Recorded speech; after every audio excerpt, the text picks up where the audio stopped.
அனைவருக்கும் வணக்கம். இன்னைக்கு நம்ம எத பத்தி பார்க்க போறோம்ன்னு பார்த்தீங்கன்னா, சேமிப்பு. சேமிப்புன்றது என்னன்னா, நம்மளோட எதிர்காலத்த, நம்மளோட கடந்த காலத்த விட்டு, நிகழ்காலத்த விட்டு நம்ம எதிர்காலத்த நெனச்சு, நம்ம இருந்தாலும், நம்ம இல்லைனாலும் நம்மளோட சந்ததி இண்டிபெண்டன்ட்டா செலவு பண்றதுக்கும், இண்டிபெண்டன்ட்டா வாழ்றதுக்கும் நம்ம வந்து இன்னைக்கு நாள டேக்கிள் பண்ணி, இன்னைக்கு நாள ஸ்ட்ரகிள் பண்ணி, நம்ம ஒரு பங்க வந்து விட்டுட்டு போறதுக்கு பேர் தான் சேமிப்பு. இந்த சேமிப்புங்கிறது எப்படின்னா, பொன்னாவும், பொருளாவும் சேமிச்சு வைக்கணும்.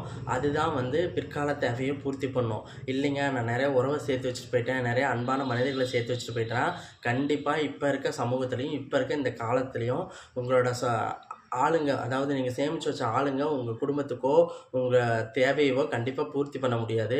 அதனால் நீங்கள் இனிமேல் சேமித்து வைக்கிற ஒரு பொருள் பணமாக இருக்கணும், பணமாக மட்டும்தான் இருக்கணும்.